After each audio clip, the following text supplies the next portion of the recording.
आज की इस लाइव क्लास में आप सभी का हार्दिक स्वागत, अभिनंदन। क्लास शुरू करते हैं और आज हम एक वर्ल्ड ज्योग्राफी के नए टॉपिक को शुरू करने जा रहे हैं। टॉपिक है वायुमंडल का संगठन और उसकी संरचना। वायुमंडल और इसके संगठन के संबंध में बात करेंगे।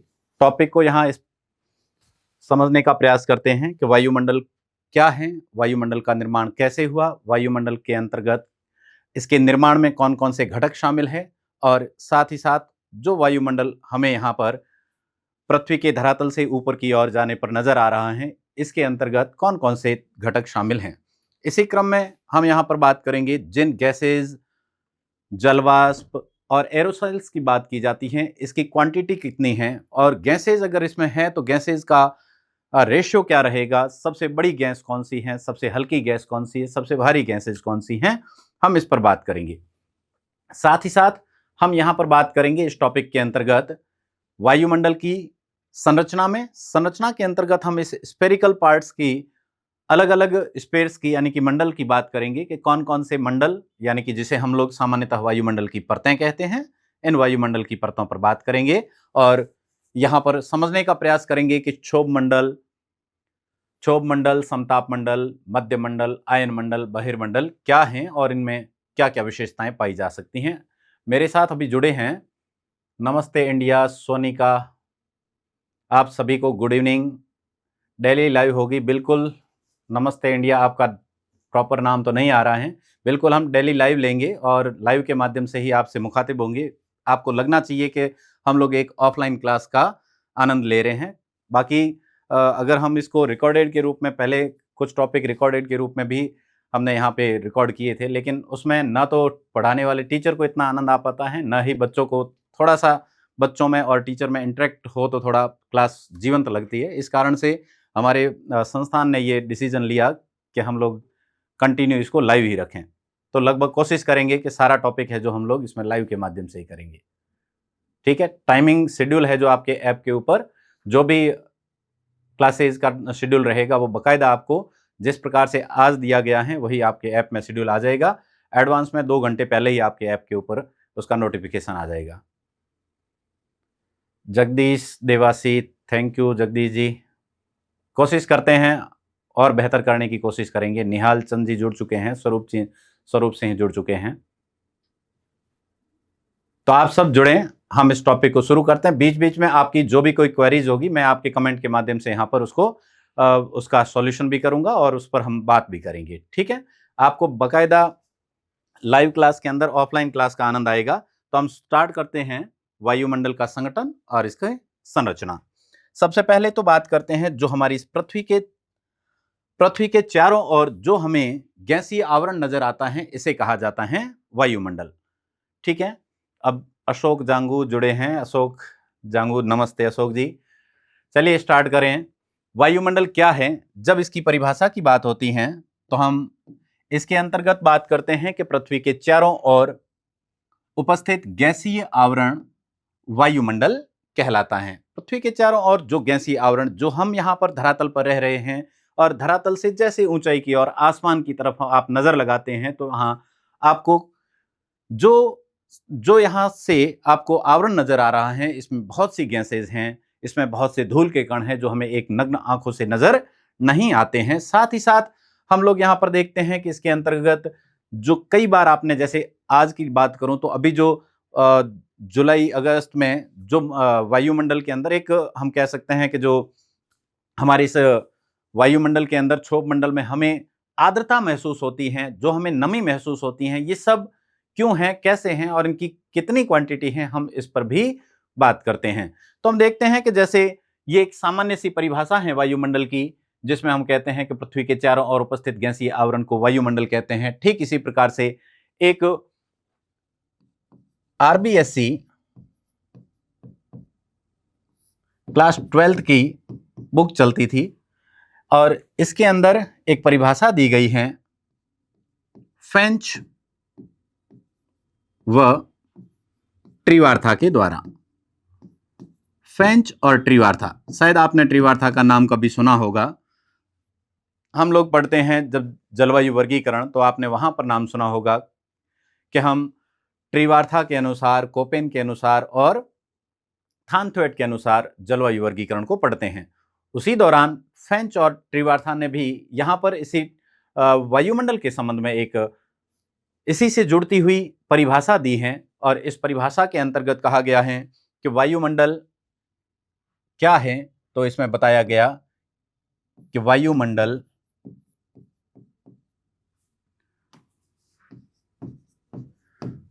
पृथ्वी के धरातल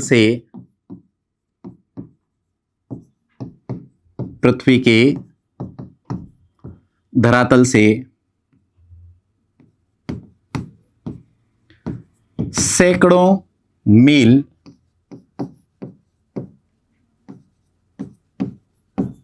ऊपर मौजूद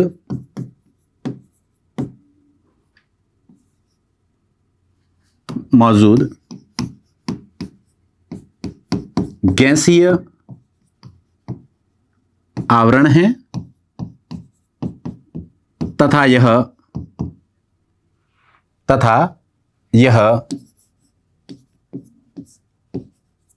पृथ्वी का अभिन्न अंग है।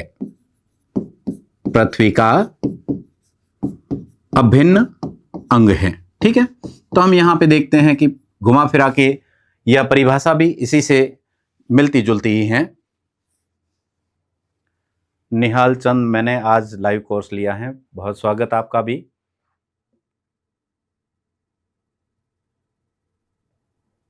जगदीश जी देवासी का कमेंट आया है, सर जी पहले सब्जेक्ट कोर्स करवा दीजिए। तो हम यहाँ पे पहले जो अभी ये टॉपिक चल रहे हैं, अब वर्ल्ड ज्योग्राफी के टॉपिक ज़्यादा नहीं होंगे, कम ही हैं, इसको हम पूरा कर देंगे और उसके बाद में जो आपके क्वेरीज के अनुसार जितनी जो ज़्यादा डिमांड्स होंगी उसके अकॉर्डिंग हम उस पर बात करेंगे। ठीक है, तो आगे फिर यहाँ से वायुमंडल की संरचना यहाँ कंप्लीट होती हैं। अब बात आती है कि वायुमंडल के अंतर्गत कौन कौन से तत्व मौजूद हैं। तो आप देखते हैं कि वायुमंडल का निर्माण जल वाष्प, गैसों और एरोसोल्स। एरोसोल्स का मतलब होता है धूल के कण। क्या मतलब होता है? धूल के कण।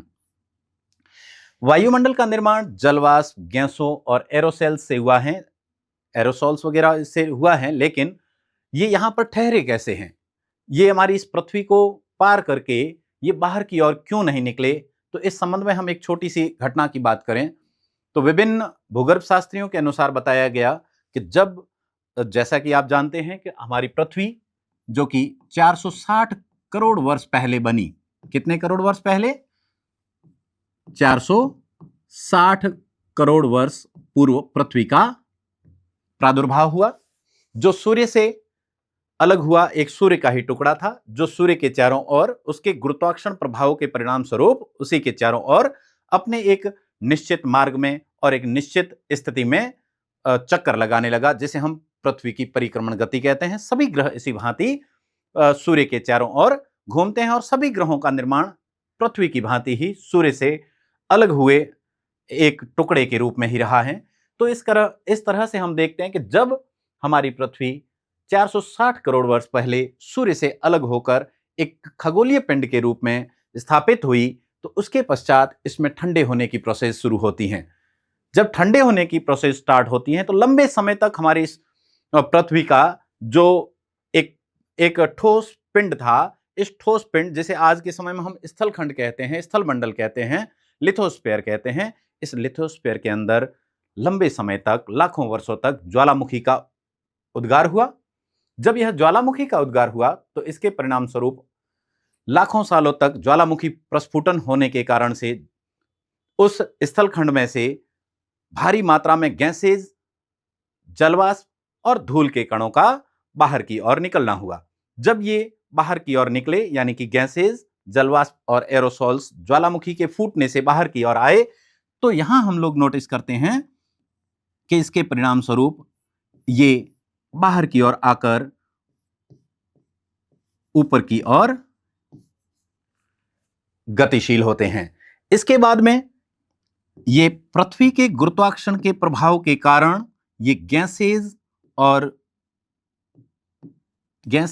एरोसोल्स और जलवाष्प है वो इस तरह से पृथ्वी के चारों ओर मंडलाकार स्वरूप में, जिसे हम स्पेरिकल्स कहते हैं, मंडलाकार स्वरूप में जाकर स्थापित हो जाते हैं। जिस गैस की जो प्रकृति है, जैसे भारी गैस है तो वो कम ऊंचाई पर रुक गई, उससे हल्की है तो फिर ऊपर, फिर ऊपर और फिर ऊपर। इस तरह से हम देखते हैं कि इस वायुमंडल के अंदर गैसेज पृथ्वी के गुरुत्वाकर्षण के प्रभाव स्वरूप ऊपर जाकर ठहर गई, और फिर इसी तरह से जलवाष्प और धूल के कण भी, जो कि ज्यादातर हमें यहां पर धरातल के निकट क्षोभ मंडल में देखने को मिलते हैं, इसी तरह से यहां पर नजर आ रहे हैं।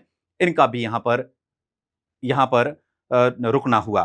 तो इस तरह से लंबे समय तक ज्वालामुखी प्रस्फुटन के परिणाम स्वरूप निकले जलवाष्प, गैसेज और एरोसोल से हमारे इस वायुमंडल का निर्माण हुआ, और इसी के प्रारूप को हम लोग यहां पर समझते हैं कि ये आज यहां पर इस स्थिति में क्यों रुके हुए हैं। तो इसके पीछे हमारी पृथ्वी के गुरुत्वाकर्षण का प्रभाव रहता है, क्योंकि जो भारी चीजें हैं पृथ्वी के गुरुत्वाकर्षण के कारण, जैसे हमारे वायुमंडल की सबसे भारी गैस कौन सी है, CO2 है, कार्बन डाइऑक्साइड है, और वो कार्बन डाइऑक्साइड धरातल के निकट हैं, जिसकी अधिकतम ऊंचाई की बात करें तो ये 90 किलोमीटर से ऊपर नहीं पाई जाती हैं। उसी प्रकार से हम पढ़ते हैं कि ऑक्सीजन की जो अधिकतम ऊंचाई है वो लगभग 120 किलोमीटर के पास में रहती हैं। तो इस तरह से हम इन सब के बारे में बात करेंगे। निहाल चंद सर, मेरा तो मन था कि ऑफलाइन बैच में आऊंगा, लेकिन रीट लेवल 2 का ऑफलाइन नहीं चला रहे हैं तो ऑनलाइन ही सही। कोई नहीं, आपको ऑफलाइन की तरह ही यहाँ पे क्लास में ज्वाइन करने पर लगेगा, वही फीलिंग रहेगी। आपको जो भी आपकी क्वेरीज हो, निश्चिंत होकर आप निसंकोच आप पूछ सकते हैं। हम यथासंभव आपके उन क्वेरीज का यहाँ पर जवाब देंगे। तो आप यही समझिए कि हम आपके जस्ट साथ में ही आमने सामने बैठकर ही पढ़ रहे हैं, है ना। चलिए इसके बाद बात करते हैं। जैसे यहाँ से आपको ये पृथ्वी का सरफेस नजर आ रहा है, और सरफेस से ऊपर का जो पोर्शन है वो मैंने अभी आपको कहा कि ये स्फेरिकल पार्ट्स में है, यानी कि मंडलाकार स्वरूप में है। कैसे? जैसे सबसे निचली परत जो होती है वो इस तरह से क्षोभ मंडल के रूप में, फिर उससे ऊपर में हम देखते हैं कि इसी तरह से ये आपको परतें मंडलाकार स्वरूप में हमारी पृथ्वी के ऊपर इस तरह से नजर आती हैं, जो लगभग 32 से 35 हजार किलोमीटर की ऊंचाई तक का क्षेत्र है। अर्थात हम कह सकते हैं कि वायुमंडल का जो ऊपरी क्षेत्र है, या यूं कहें कि इसका विस्तार जो है वो हमारे धरातल से, इस पृथ्वी तल से लगभग 32 से 35 हजार किलोमीटर की ऊंचाई पर रहेगा। तो इस तरह से आप इसे देख सकते हैं। इसका विस्तार कहां है, विस्तार कहां तक है, तो हम कहते हैं कि इसका विस्तार 32 से 35 हजार किलोमीटर तक की ऊंचाई पर रहेगा, जिसको हम लोग अलग अलग परतों के रूप में देखते हैं। जैसा कि एक एग्जाम्पल के रूप में बात करें तो आप देखते हैं कि जो हमारी पृथ्वी की सबसे पहली जो परत है, इस परत को हम लोग पढ़ते हैं क्षोभ मंडल के रूप में, और क्षोभ मंडल, ट्रोपोस्फियर, इसकी जो हाइट है वो 8 से 16 किलोमीटर। ये देखिए मैंने यहां पर 8 से 16 किलोमीटर इसलिए लिखा है क्योंकि इसकी सबसे कम हाइट जो है वो 8 किलोमीटर रहती है और अधिकतम ऊंचाई 16 किलोमीटर रहती है। इस बीच में आप लोग देखते हैं कई किताबों में आपको 8 से 12 किलोमीटर, 13 किलोमीटर भी देखने को मिलेगी। इस पर हम आगे बात करेंगे। ऐसा क्यों होता है कि यह ध्रुवीय क्षेत्र पर इसकी ऊंचाई कम होती है जो 8 किलोमीटर के आसपास होती हैं, और विषुवतरेखीय क्षेत्र के पास में इसकी ऊंचाई अधिकतम रहती है जो सर्दियों के दौरान 13 किलोमीटर के आसपास रह जाती हैं, और गर्मियों के दौरान और अधिक बढ़कर 16 किलोमीटर के आसपास आ जाती हैं। तो इस प्रकार से ये क्षोभ मंडल है, और क्षोभ मंडल में देख सकते हैं गैसों का आवरण भी सबसे ज्यादा एरोसोल्स यहाँ पर है, और साथ ही साथ यहाँ पर जलवाष्प की उपलब्धता भी यहाँ पर देखने को मिलती है। अर्थात यहाँ पर सबसे अधिक मौसमी परिघटनाएं घटित होती हैं। और फिर ऊपर की ओर जाते हैं तो आप समताप मंडल को पढ़ते हैं, और इस समताप मंडल की बात करें, स्ट्रेटोस्फेयर की बात करें, तो इसकी जो ऊंचाई है वो लगभग धरातल से, कहां से, धरातल से बात कर रहे हैं, तो ये धरातल से 50 किलोमीटर तक ऊंचाई में देखा जा सकता है। अब इसी तरह से ऊपर की ओर जाते हैं तो हम लोग इससे ऊपर मध्यमंडल की बात करते हैं जो 80 किलोमीटर तक का क्षेत्र रहेगा। फिर आयन मंडल पढ़ते हैं, फिर बहिर्मंडल को पढ़ते हैं। जो बहिर्मंडल सबसे ऊपरी भाग होता है वो अधिकतम ऊंचाई के साथ में, जो कि 32 से 35 हजार किलोमीटर तक रहता है। ठीक है, इस बीच में आपकी कोई भी क्वेरीज हो तो आप आराम से इसमें पूछ सकते हैं, कोई दिक्कत नहीं, मैं कमेंट की तरफ भी ध्यान रखूंगा। फिर हम बात करते हैं कि इसमें इसका निर्माण मुख्य रूप से किन तत्वों से हुआ है, तो यहाँ पर स्पेशली हमने यहाँ बात की है कि इसका निर्माण हुआ है 3 तत्वों से। सबसे ज्यादा है गैसेज, जो इस वायुमंडल के निर्माण में लगभग 96% योगदान देती हैं। वहीं इसके अंतर्गत जलवाष्प हैं जो 0 से 4% तक पाया जाता है, और वायुमंडल के निर्माण के अंदर तीसरा सबसे प्रमुख घटक है वो है धूल के कण या एरोसॉल्स, जो कि लगभग 1 से 2% तक रहते हैं। जय श्री श्याम, जय श्री श्याम। LKN आप कहां से जुड़े हैं? मुझे लग रहा है भरतपुर से होंगे।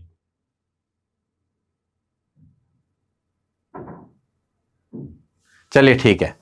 हाँ, नेक्स्ट हम बात करें कि इनकी क्वांटिटी क्या है, तो हम यहां पे देखते हैं कि इनकी क्वांटिटी मैं यहां अलग से लिखता हूं।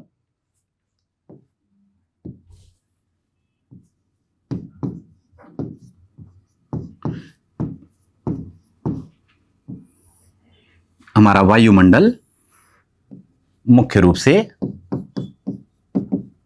गैस, जलवाष्प व धूल कण, या हम इसे एरोसॉल्स भी कहते हैं, इनसे बना है। ठीक है, और ये कई बार पूछा जाता है कि इसमें इनकी क्वांटिटी कितनी है, तो आप देख सकते हैं लगभग 96% वायुमंडल के निर्माण में गैसों का योगदान है। वहीं 0 से 4% जलवाष्प हैं। फिर धूल के कणों की बात करें तो ये लगभग 1 से 2% तक रहते हैं। ठीक है, याद रहेगा आपको। इसके पश्चात फिर हम यहां से आगे चलें कि इसमें कौन कौन सी गैसेज हैं और इसमें सबसे बड़ी गैसेज कौन कौन सी हैं, इसी पर बात करते हैं। तो ये एटमॉस्फेयर का यहाँ पर यह डायग्राम यहाँ पर दर्शाया गया है, जिसमें आप देख सकते हैं कि इसमें सबसे बड़ी गैस के रूप में नाइट्रोजन को दिखाया गया है।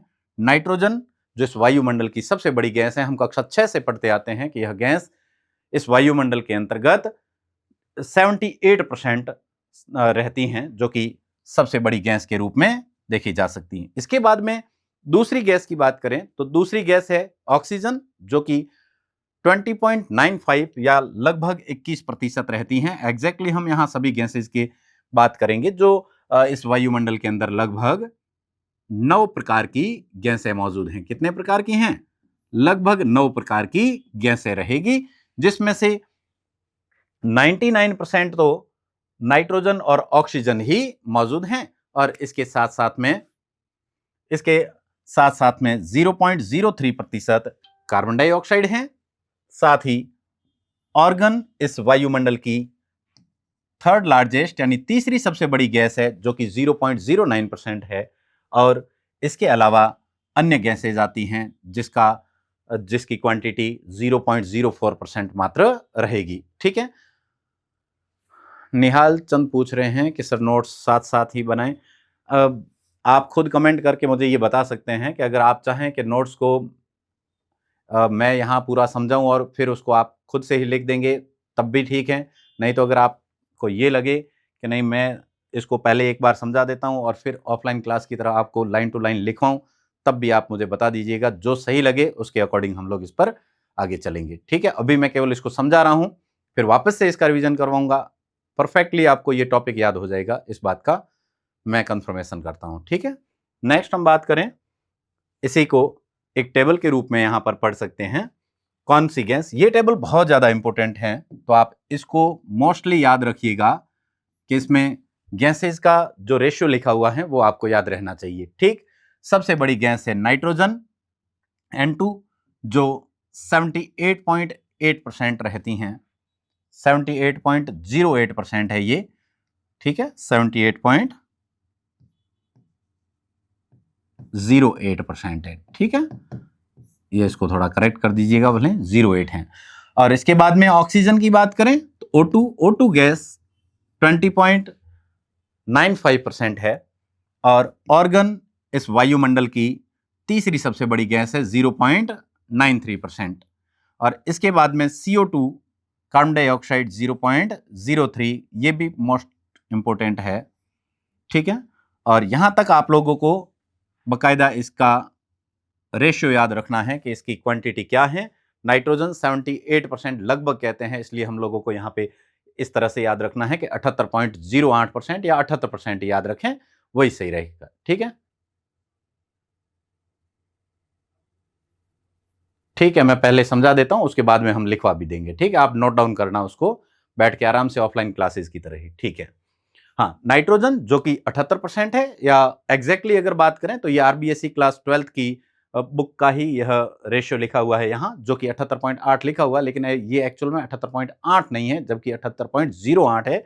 तो इसको हम लगभग 78% कहते हैं। नाइट्रोजन लगभग 21% या 20.95% है। ऑक्सीजन ऑर्गन है 0.93%, कार्बन डाइऑक्साइड है 0.03%। यहां तक के आप डेटा याद रख लेना, उसके बाद में तो याद रहे तो बढ़िया, ना रहे तो कोई दिक्कत नहीं है। फिर है नियॉन, हीलियम, ओजोन और हाइड्रोजन। इसमें हाइड्रोजन हमारे इस वायुमंडल की सबसे हल्की गैस मानी जाती है, ठीक है। वायुमंडल की सबसे हल्की गैस कौन सी है? हाइड्रोजन, ठीक। इसके बाद में नंबर आता है हीलियम का। और आपने देखा होगा कई बार जब आप लोग कभी मेले में गए हों, तो वहां पर मेले के दौरान आपने देखा होगा कई एक गैस का छोटा सा सिलेंडर लेके बैठे होते हैं, और उसके अंदर फिर वो गुब्बारों के अंदर वो गैसेस को भरते हैं। फिर वो गुब्बारे आप देखते हैं, जब आप छोटे थे, अगर कहीं वो मेले से गुब्बारा लेके आए हों, तो आपने देखा होगा कि आप वो गुब्बारे को जैसे ही घर में लाकर छोड़ते हैं, वो जाकर छत के ऊपर चिपक जाता था। फिर वापस से उसके धागे से आप वापस खींचते तो नीचे आ जाता, फिर छोड़ते तो फिर ऊपर चला जाता। या फिर कई बार आप देखते हैं कोई समारोह या बड़े कोई ऐसे प्रोग्राम्स होते हैं, तो उसके अंदर गुब्बारों का जो ऐसा गुच्छा होता है, उसके अंदर वो हीलियम गैस भरी होती है, जिसको हल्की होने के कारण वो हमेशा ऊपर की ओर उठती हैं, और इस तरह से वो उच्च वायुमंडल की ओर गति करता है। तो ये हीलियम गैस, हाइड्रोजन गैस, ये सब हल्की गैसों में आती हैं, ठीक है। जबकि दूसरी ओर हम यहां पर भारी गैसेस की बात करें, तो कार्बन डाइऑक्साइड इस वायुमंडल की सबसे भारी गैस है।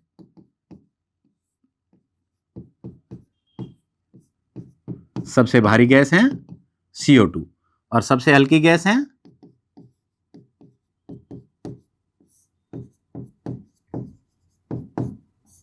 हाइड्रोजन। ऑक्सीजन को कहते हैं सबसे सक्रिय गैस। क्या कहेंगे? सबसे सक्रिय गैस है ये। नाइट्रोजन को कहेंगे सबसे बड़ी गैस, यानी कि सर्वाधिक विस्तार नाइट्रोजन का रहता है, ठीक है। और ऑर्गन को कहते हैं सबसे बड़ी नोबेल गैस। सबसे बड़ी नोबेल गैस, जिसको हम लोग आगे और डिटेल करने वाले हैं, ठीक है। और ओजोन को कहा जाता है पृथ्वी का रक्षा कवच या सुरक्षा कवच, ठीक है, ठीक। और नेक्स्ट चलें, हम देखते हैं कि इस वायु के कुल भार का, वायु क्या है, तो हम लोग वायु को आपने कभी फील किया है? बताएं, आप लोग वायु को आपने महसूस किया है कभी? कमेंट से आप जवाब दें। क्या कभी आपने वायु की सुगंध को, उसके रंग को, उसके स्वाद को कभी महसूस किया है?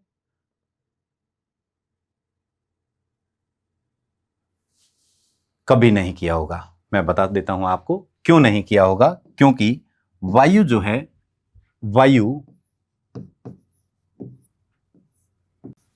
रंगहीन होती है, स्वादहीन होती हैं।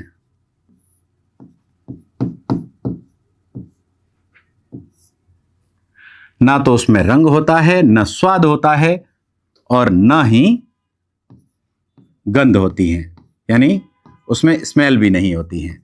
अर्थात हम कह सकते हैं कि वायु रंगहीन, स्वादहीन व गंधहीन होती हैं। तो अब आप सोचेंगे कि इसको हम कैसे फील करें।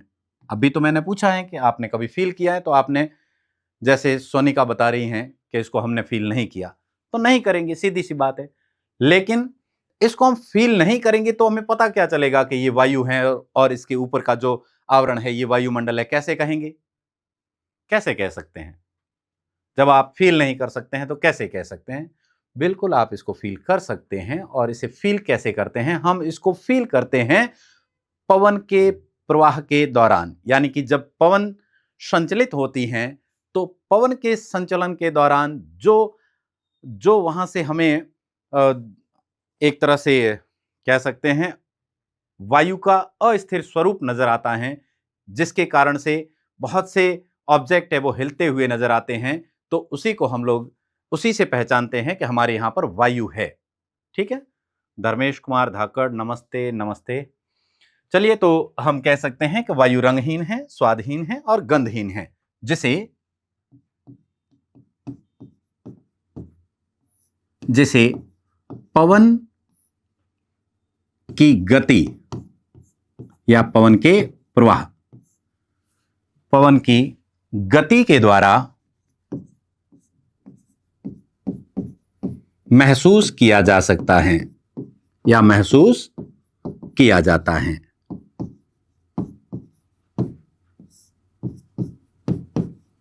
महसूस किया जाता है। ठीक है,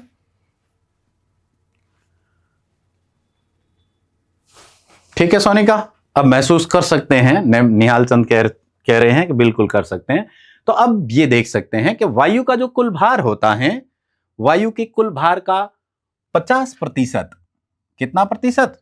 50% हमारे इस धरातल से 5.5 किलोमीटर की ऊंचाई तक रहता है, जबकि इसका 99% भार जो है वो 32 किलोमीटर की ऊंचाई तक ही पाया जाता है।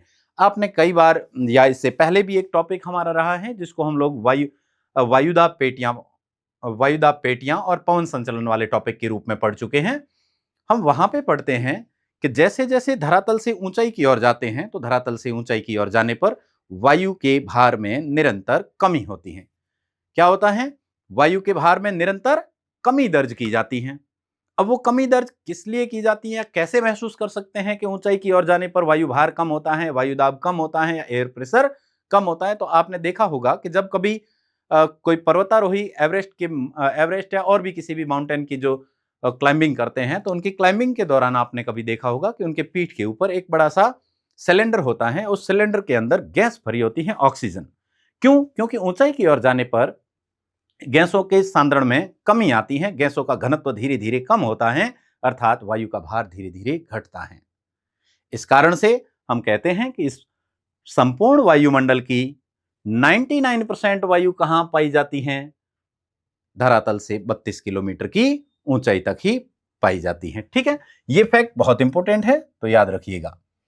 नेक्स्ट, अब बात करते हैं कि इसका संगठन किस प्रकार से, इसके अंतर्गत कौन कौन से एलिमेंट्स हैं। तो यहां पर हमने पढ़ा था जैसे लद्दाख की ऊंची चोटियों पर कमी होती है। बिल्कुल, कई बार आपने देखा होगा जो अमरनाथ की यात्रा पर जाते हैं, केदारनाथ की यात्रा पर, हमारे कई धार्मिक जो हमारे यहाँ पर धार्मिक महत्व के स्थान हैं, यहाँ इनकी ऊंचाई वाले क्षेत्रों में जब यात्रा करते हैं तो आपने महसूस किया होगा, या फिर कभी आप नहीं गए हो तो आपने देखा होगा कि वहां पर भी वायु भार की कमी के कारण लोगों को पाउच में ऑक्सीजन मिलती है, बॉटल्स में ऑक्सीजन लेनी पड़ती है। इसका यही कारण है। ठीक है,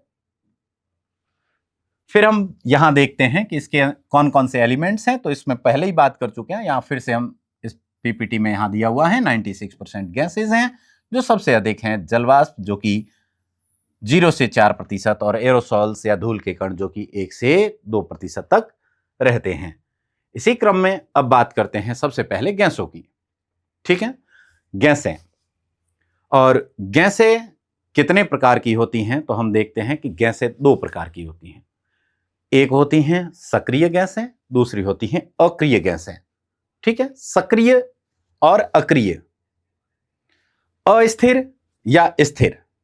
ठीक है, जैसे भी सवाल पूछे हम दोनों तरफ से इसका उत्तर समझेंगे। बिल्कुल हमें रटने की आवश्यकता नहीं है, समझेंगे इसको भली भांति से। हम देखते हैं कि सबसे पहले वायुमंडलीय गैसों की बात करते हैं। तो क्रियाशीलता के आधार पर, क्रियाशीलता के आधार पर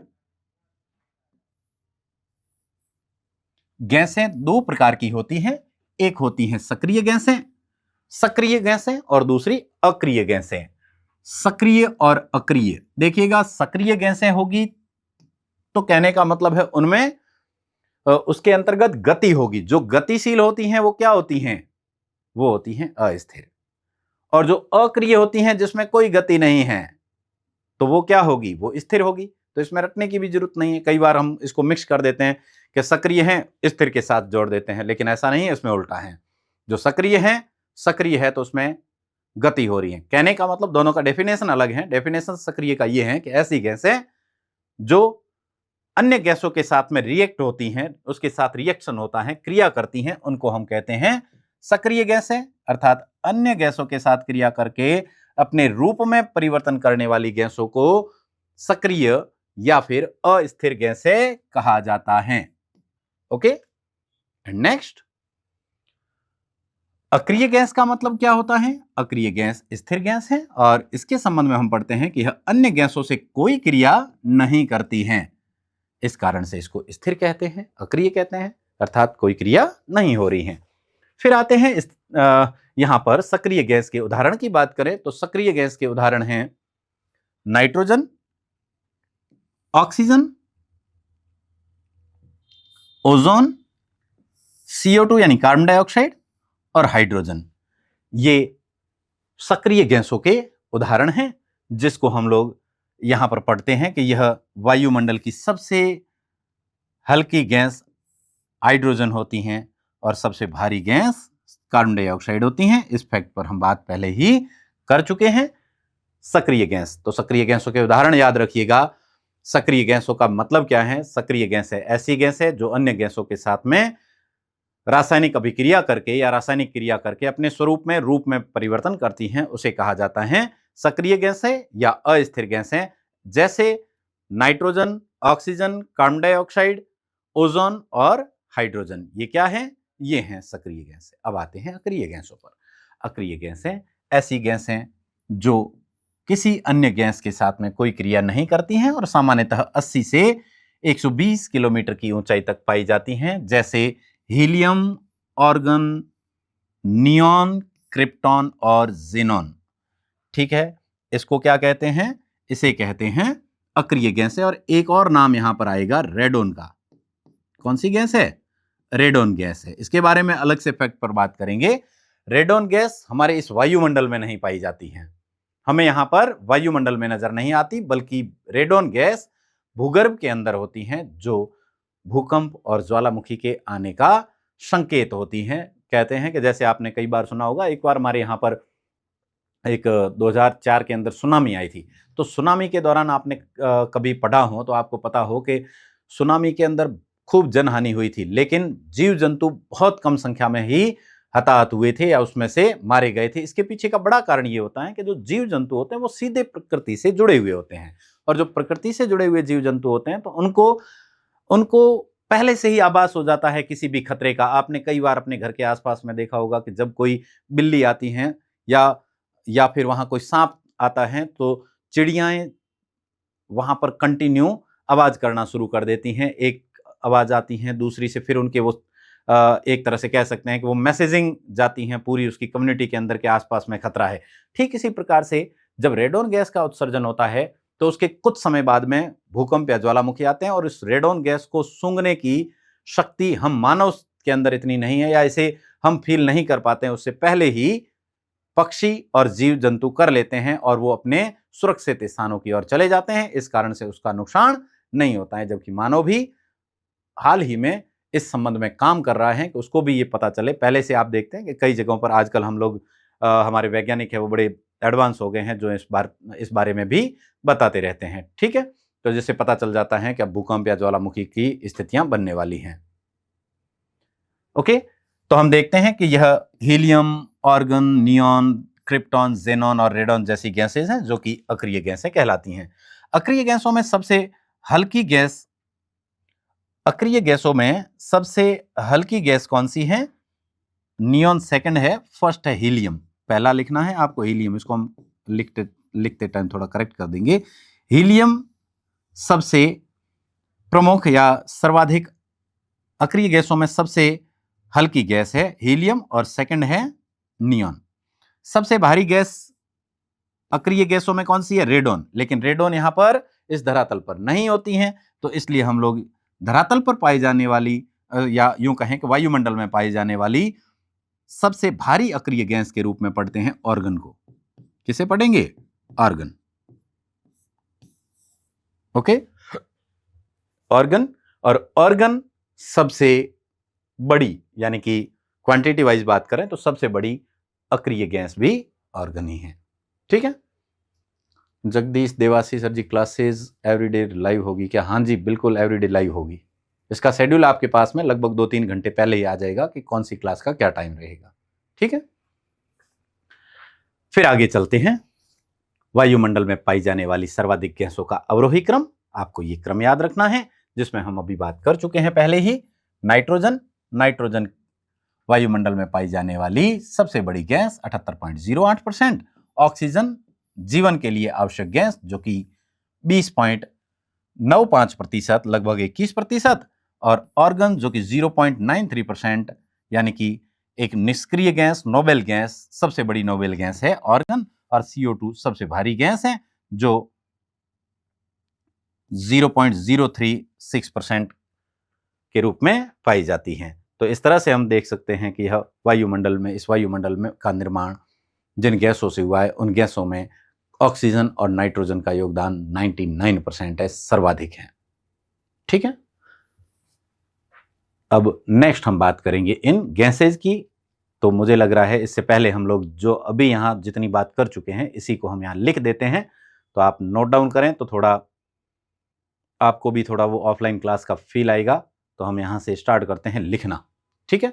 बाकी 1 घंटे की क्लास के अंदर अभी इसको मैं पूरा नहीं समझा पाऊंगा, इस कारण से मैं ये सोच रहा हूं कि हम जो 15 मिनट रहे हैं, इस 15 मिनट में इतना टॉपिक लिखते हैं, उसके बाद टाइम बचेगा तो फिर से हम इस पर और आगे बात करेंगे।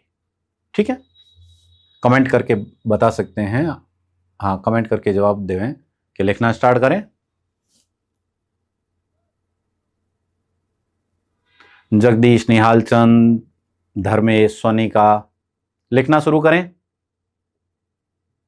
मैं बोलूंगा और आप कंटिन्यू अपने कॉपी में नोट डाउन करते जाना। आज अगर आपने स्टार्ट किया है फेयर कॉपी में तो बढ़िया है, नहीं तो आप लोग आज रफ में लिखें, उसको फिर फेयर कॉपी में लिखें। ठीक है। नमस्ते इंडिया, पवन कुमार शर्मा। ठीक है। तो इससे थोड़ा आपको यूं लगेगा कि हम एक्चुअल में ऑफलाइन क्लास के अंदर ही बैठे हैं। ठीक है। ओके। तो सबसे पहले आप हेडिंग डालें, वायुमंडल संगठन व संरचना। थोड़ा स्पीड में लिखना, तो मैं इसको भी कोशिश करूंगा 2 बार रिपीट करूंगा, तो आप थोड़ा उसके साथ में ही लिख पाएंगे। ठीक है। हेडिंग डालें, वायुमंडल संगठन व संरचना।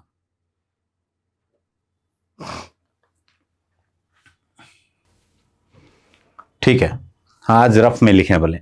सबसे पहले लिखें इसकी परिभाषा। ठीक है। तो परिभाषा लिखने के ऐसा लिखना आवश्यक नहीं है, सीधा लिखना शुरू करें कि पृथ्वी के चारों ओर उपस्थित गैसीय आवरण, पृथ्वी के चारों ओर उपस्थित गैसीय आवरण को वायुमंडल कहते हैं। पृथ्वी के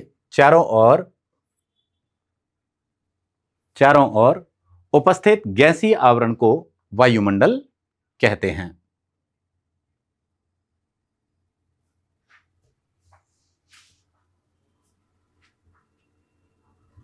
वायुमंडल कहते हैं।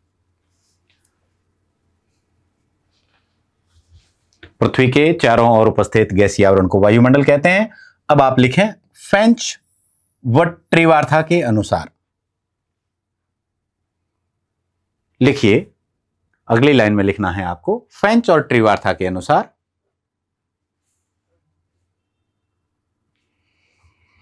बिल्कुल धर्मेश जी, मैं नोट्स के अकॉर्डिंग ही यहां पर बात कर रहा हूं, इसीलिए कह रहा हूं आप इसको साथ साथ में लिखते जाएं, तो आपको भी ऐसा महसूस होगा कि हम बिल्कुल सामने बैठकर ही पढ़ रहे हैं। ठीक है। फिर आप लिखें दूसरी लाइन में फेंच और ट्रिवार्था के अनुसार।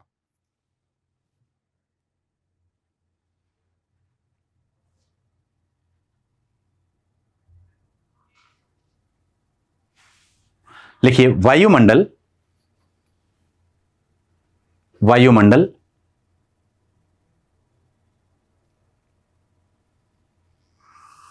पृथ्वी के धरातल से सैकड़ों मील, वायुमंडल पृथ्वी के धरातल से सैकड़ों मील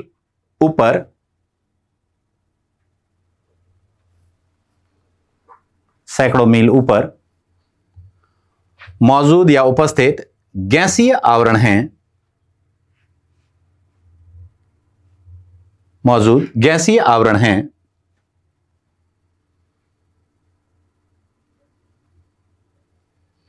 तथा यह पृथ्वी का अभिन्न अंग है। फिर से रिपीट कर रहा हूं, फेंच व ट्रिवार्था के अनुसार वायुमंडल पृथ्वी के धरातल से सैकड़ों मील ऊपर मौजूद गैसीय आवरण हैं तथा यह पृथ्वी का अभिन्न अंग है। यह बताया था फेंच और ट्रिवार्था ने। ओके, फिर नेक्स्ट लाइन में लिखें,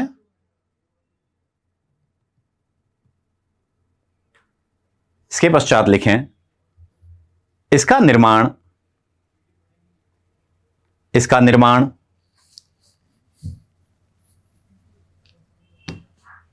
जलवाष्प, गैसों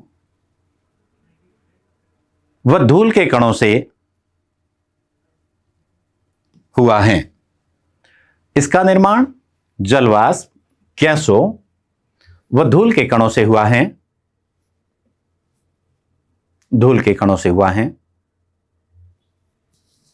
इसका निर्माण जलवाष्प, गैसों और धूल के कणों से, जिसको एरोसॉल्स भी कहते हैं, हुआ है, जो पृथ्वी के गुरुत्वाकर्षण प्रभाव के कारण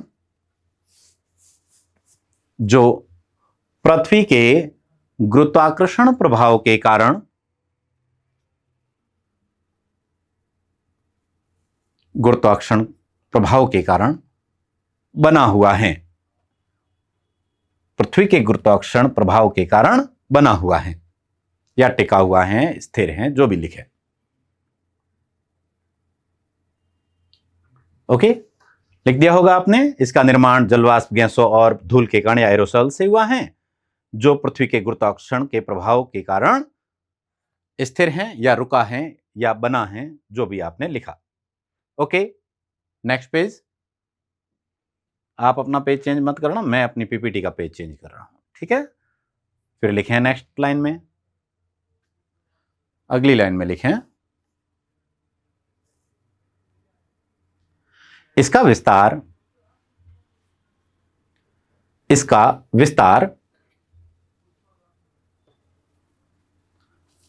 धरातल से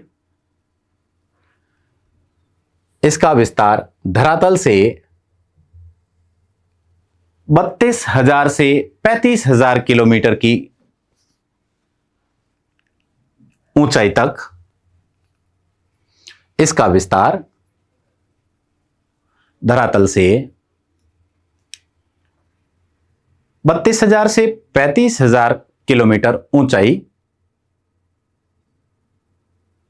तक रहता है। इसका विस्तार पृथ्वी तल या धरातल से 32,000 से 35,000 किलोमीटर ऊंचाई तक रहता है। Okay, next line. फिर आप इसको इसी तरह से लिख सकते हैं, ठीक है। इसको एज इट इज यहां पर जो मैंने लिखा है उसी तरह से लिखें। वायुमंडल गैसें 96%, जलवाष्प 0 से 4% और धूल के कण 1 से 2% हैं। इसको इसी तरह से लिखें, ठीक है। वायुमंडल गैसें 96%, जलवाष्प 0 से 4% और धूल के कण 1 से 2% है, ठीक है। नेक्स्ट पेज पर आते हैं, ठीक है। अगर ज्यादा स्पीड हो तो बता देना, थोड़ा स्लो लिखवा दूंगा। बाकी मेरे अकॉर्डिंग सही लग रहा है, इसलिए मैं इसी टाइप से लिखवा रहा हूं। फिर वापस से आते हैं, यहां से आप लोगों को वायुमंडल में विभिन्न गैसों का प्रतिशत, इसका स्क्रीनशॉट ले लेना और आपको इसी तरह से इन गैसेस का ये फॉर्मेट, सेम फॉर्मेट में इसमें लिखना है। इसमें 78.8 की जगह लिखना 78.08, ठीक है। तो ये वाला यहां से आपको लिखना है इसलिए मैं यहाँ पर इस पर लाइन कर रहा हूँ, आप इसको लिखेंगे। और जगदीश देवासी कह रहे हैं आप जो कंटेंट नोट्स में लिखवाएंगे उसी से पढ़ूंगा, अन्य कोई बुक नहीं, क्यों मुझे आपकी संस्था पर पूरा भरोसा। बिल्कुल विश्वास रखिए जगदीश जी, आपका भरोसा जो है वो कायम रहेगा, और मैं गारंटी के साथ कहता हूं कि आपको इसके अलावा और कोई कंटेंट पढ़ने की जरूरत नहीं पड़ेगी। ठीक है, कंफर्म कह रहा हूं। ठीक है, तो आप लोग इसको इसी तरह से सारणी को यहाँ पे आप बनाएंगे, हम इस पर रुक नहीं रहे हैं, इसके लिए स्पेस छोड़ दीजिएगा आप और फिर कंटिन्यू लिखें। ठीक है, इस तरह से लिखना आप, क्रम संख्या, गैस और सूत्र लिखने की जरूरत नहीं है, और आगे इसके आयतन का प्रतिशत लिख देना, और फिर आगे विशेष विवरण करके यहाँ पे एक ऐड कर देना, जो यहाँ पे इसका विशेष विवरण है। एक ही जगह पर आपको इसकी विशेषताएं देखने को मिल जाएगी। जैसे नाइट्रोजन के आगे ये लिखना कहाँ है, लिखना यहाँ पे है, मैंने इस जगह पर यहाँ स्पेस नहीं था इस कारण से इधर लिखा है, तो वो विशेष विवरण आप इसके आगे लिख देना। नाइट्रोजन के आगे सबसे बड़ी गैस, फिर ऑक्सीजन सबसे सक्रिय और जिसको हम लोग जीवनदायी गैस भी कहते हैं, ऑर्गन सबसे बड़ी नोबेल गैस, कार्बन डाइऑक्साइड सबसे भारी गैस, और हीलियम के आगे लिख देना सबसे हल्की अक्रिय गैस, अक्रिय गैस। ठीक है, नियॉन के आगे लिखना चाहो तो लिख देना भले ही अक्रिय गैस। ओके, और फिर हीलियम सबसे हल्की अक्रिय गैस, ओजोन पृथ्वी का रक्षा कवच, हाइड्रोजन वायुमंडल की सबसे हल्की गैस है। ओके, इसको आप लोग इसमें एज इट इज यहां पे लिख देंगे। ठीक, नेक्स्ट में आप चलता हूं, इसका स्पेस छोड़ दें और फिर उसके आगे कंटिन्यू लिखना स्टार्ट करें। लिखिएगा, लिखिए वायु, इस लाइन को पूरा लिखना है। वायु रंगहीन, स्वादहीन व गंधहीन होती हैं, जिसे पवन की गति के द्वारा महसूस किया जाता है।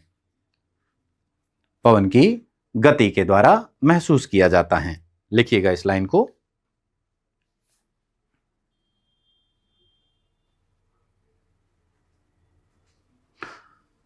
वायु रंगहीन, स्वादहीन व गंधहीन होती हैं, जिसे पवन की गति के द्वारा महसूस किया जाता है।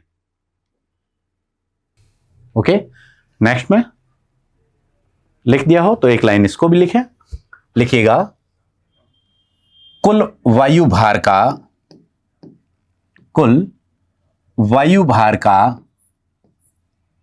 50% भाग 5.5 किलोमीटर यानी 5.5 किलोमीटर ऊंचाई तक, और 99% भाग 32 किलोमीटर की ऊंचाई तक पाया जाता है।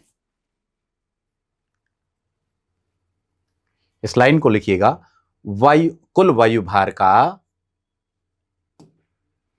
50%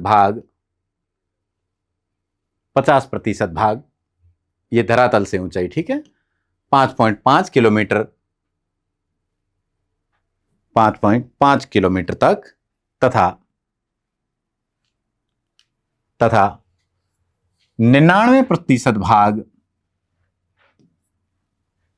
32 किलोमीटर की ऊंचाई तक पाया जाता है। 32 किलोमीटर ऊंचाई तक पाया जाता है।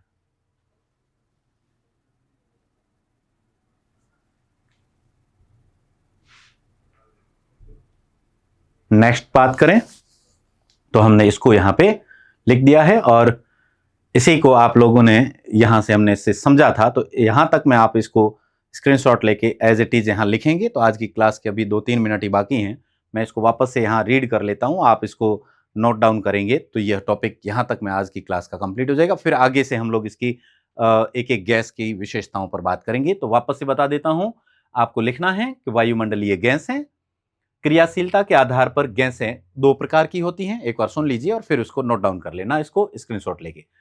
क्रियाशीलता के आधार पर यानी कि सक्रियता के आधार पर, सक्रियता या क्रियाशीलता के आधार पर गैसें 2 प्रकार की होती हैं। एक सक्रिय गैसें जिसको अस्थिर गैसें भी कहते हैं, दूसरा अक्रिय गैस है जिसे हम लोग स्थिर गैसें भी कहते हैं। फिर इसी तरह से आपको टेबल बनाना है, एक तरफ लिखना है सक्रिय गैसें, दूसरी तरफ लिखना है अक्रिय गैसें। ओके, सक्रिय गैसों में क्या विशेषताएं हैं कि वो गैसें जो अन्य गैसों के साथ में क्रिया करके अपने रूप को बदल देती हैं उसे सक्रिय गैसें कहते हैं, जैसे nitrogen, oxygen, ozone, carbon dioxide. ठीक, इसके संबंध में फैक्ट लिखेंगे कि वायुमंडल की सबसे हल्की गैस है हाइड्रोजन, सबसे भारी गैस है CO2। जब वायुमंडल की सबसे भारी और सबसे हल्की गैसें ये हैं तो सीधी सक्रिय गैसों में भी ये रहेगी। फिर आते हैं अक्रिय गैसें, ऐसी गैसें जो कोई क्रिया नहीं करती हैं या अन्य गैसों के साथ कोई क्रिया नहीं करती हैं, अक्रिय गैसें या स्थिर गैसें कहलाती हैं, जो सामान्यतः 80 से 120 किलोमीटर की ऊंचाई तक पाई जाती हैं। और इसके एग्जाम्पल हैं हीलियम, नियॉन, जिनॉन, क्रिप्टॉन, और सबसे बड़ी अक्रिय गैस है ऑर्गन। ठीक, सबसे बड़ी है ऑर्गन, 0.93% हमने लिखा था ओजोन।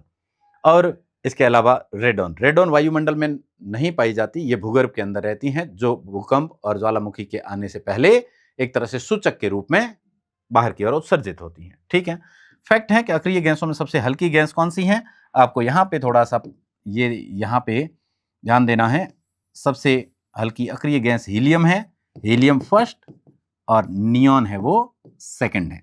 ठीक, फिर है सबसे भारी रेडॉन यहाँ पर नहीं पाई जाती है, इसलिए हम इसको ऑर्गन को पढ़ते हैं, ऑर्गन। ठीक है, तो आज की क्लास कैसी लगी कमेंट करके जरूर बताएं। तो अगर इसमें किसी प्रकार का कोई आप चाहते हैं कि इसमें कुछ पैटर्न में बदलाव करना है तब भी बता सकते हैं। 2 मिनट आपके कमेंट्स के लिए हैं। फिर नेक्स्ट में हम अगले पॉलिटिकल की क्लास शुरू करवाएंगे। जसकरण जी सर आए हुए हैं, तो जल्दी से मुझे आज की क्लास के बारे में अपना रिव्यू दे दें। कोई आप चाहते हैं कि इसमें कुछ भी चेंजेज करना है तो भी बता सकते हैं। जगदीश देवासी, आपके पढ़ाने का तरीका बहुत अच्छा है, आज की क्लास हमारी सफलता में रामबाण होगी। सूरज जी, बिल्कुल जगदीश जी, मैं और बेहतर करने का प्रयास करूंगा। आप भी साथ साथ में जुड़े रहें और कंटिन्यू कोशिश ये करें कि आज की क्लास है लाइव है तो आप इसको लाइव टाइप में ही ज्वाइन कर पाएँ तो थोड़ा और बेहतर रहता है, क्योंकि आप कंटिन्यू टीचर से जुड़े रहते हैं, अपना इंटरेक्शन होगा तो आप अपनी जो भी क्वेरीज होगी वो हैंड टू हैंड पूछ सकते हैं, नहीं तो फिर रिकॉर्ड में और लाइव में कोई फ़र्क नहीं रहता। बिल्कुल सभी क्लासेज हैं वो लाइव रहेगी। अभी जसकरण जी सर की क्लास भी होने वाली पॉलिटिकल की।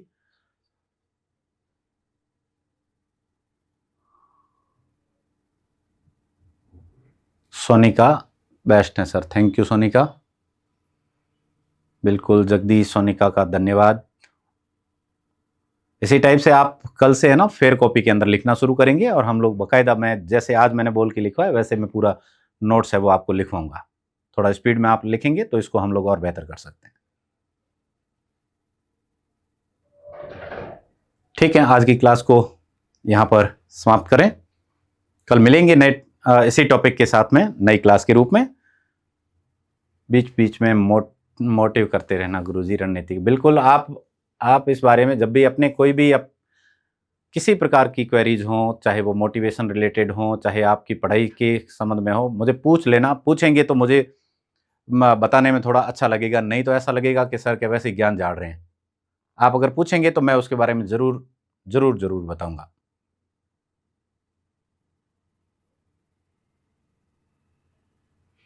तो 2027 की सफलता की शुरुआत कर दी। बिल्कुल निहाल चंद जी, लगे रहो। आपके लिए चलो एक लास्ट में एक लाइन ही सुना देता हूं कि होके मायूस ना, किसी ने बहुत अच्छी लाइन कही है कि होके मायूस न सांझ की तरह ढलते रहिए, होके मायूस न सांझ की तरह ढलते रहिए, जिंदगी एक भोर है, सूरज की तरह निकलते रहिए। जिंदगी एक भोर है, सूरज की तरह निकलते रहिए। ठहरोगे एक पांव पे तो थक जाओगे, धीरे धीरे ही सही, राह पर चलते रहिए, राह पर चलते रहिए। थैंक यू, बहुत बहुत धन्यवाद।